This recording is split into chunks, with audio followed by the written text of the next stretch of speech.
하루의 말씀, 오늘은 출애굽기 16장 31절에서 37절 말씀 가지고 함께 나눕니다. 성경 봉독합니다.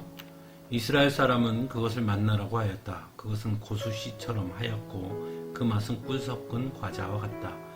모세가 말하였다. 주님께서 명하신 말씀입니다. 너희는 이것을 한 오멜씩 가득 담아 간수하여 내가 너희를 이집트 땅에서 인도하여 낼 때에 광야에서 너희에게 주어 먹게 한 이 먹거리를 너희의 자손 대대로 볼 수 있게 하여라. 모세가 아론에게 말하였다. 항아리 하나를 가져와서 거기에 만나 한 오멜을 담아가지고 주님 앞에 두어서 대대로 간수하게 하여 주십시오. 그래서 아론은 주님께서 모세에게 명하신 대로 그것을 증거판 앞에 두고서 늘 거기에 있게 하였다. 이스라엘 자손은 정착지에 이를 때까지 40년 동안 만나를 먹었다. 가나안 땅 접경에 이를 때까지 만나를 먹었다. 한 오멜은 10분의 1 에바이다. 아멘. 이스라엘 백성들의 출애굽 이후의 광야 생활은 세상적으로 보면 참 고단한 길이었습니다. 어느 것 하나 풍부한 것이 없었고 무엇보다 어디로 가는지 얼마나 가야 하는지를 정확하게 알 수 없는 불확실성이 주는 두려움과 불안감이 가득한 길이었습니다. 또한 인간이 살아가는데 가장 기본적으로 필요한 것들인 식수와 양식도 언제나 갈급할 수밖에 없었기 때문입니다. 하지만 그래서 광야 생활은 은혜의 길이었습니다. 그 모든 부족한 것을 하나님께서 채우시고 공급해 주셨기 때문입니다. 낮에는 구름 기둥으로 밤에는 불 기둥으로 이스라엘 백성들을 지키시고 언제나 이스라엘 백성들과 함께하고 계심을 보게 해 주셨습니다. 또한 바위에서 물을 내셨고 그들의 옷과 신은 헤어지지 않도록 하셨습니다. 무엇보다 그들이 하나님께 간구할 때마다 하나님은 즉각 응답해 주셨습니다.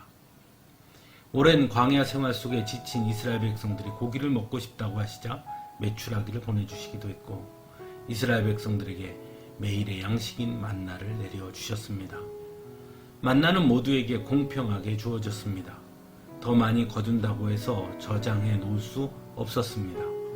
오직 자신이 필요한 만큼, 그것도 하루에 필요한 만큼만 거두게 하셨습니다. 그것을 통해 매일 하나님의 은혜를 구하는 삶을 살게 하신 것이죠. 그리고 이스라엘 백성들이 가나안 땅에 이르기까지 40년 동안 하나님은 계속해서 만나를 내려주셨습니다. 즉 광야 생활 내내 이스라엘 백성들에게 하나님은 매일매일 하나님의 은혜를 구하며 사는 삶을 경험하게 하신 것입니다. 그리고 훈련하신 것이지요. 그리고 오늘 말씀은 하나님께서 주신 그 만나를 한 오멜씩 가득 담아 간수하여 너희의 자손 대대로 볼 수 있게 하라고 말씀하고 있습니다. 그래서 아론은 항아리에 담아 증거판 앞에 두고서 늘 거기에 있게 하였다라고 전하고 있습니다. 즉 이스라엘 백성들이 광야에서 경험했던 하나님의 은혜를 경험하는 그 삶에 대해 이스라엘 자손 대대로 알게 하시기 원하셨던 것입니다. 그래서 자손 대대로 하나님의 은혜를 경험하는 삶을 구하는 자들이 되기를 원하셨던 것이죠. 그러므로 눈앞에 보이는 현실이 광야와 같이 고단하고 험난해 보이더라도 하나님의 은혜를 구하며 경험하는 삶이 진정으로 행복한 삶이라는 것을 깨닫게 하시기 위함이었던 것입니다. 사람들은 좀 더 편리하고 풍족한 삶이 행복한 삶이라고 생각하곤 합니다. 하지만 아무리 편리하고 풍족하더라도 하나님의 은혜가 임하지 않는 삶은 오히려 멸망의 길임을 우리는 성경을 통해 너무나 많이 보아왔습니다. 그러므로 진정으로 행복한 삶은 하나님의 은혜가 임하는 매일의 삶을 사는 것이지요. 사랑하는 성도 여러분, 그래서 우리가 구할 것은 좀 더 풍족한 삶이 아니라 매일 하나님의 은혜를 경험하는 삶이 되기를 구해야 하는 것입니다.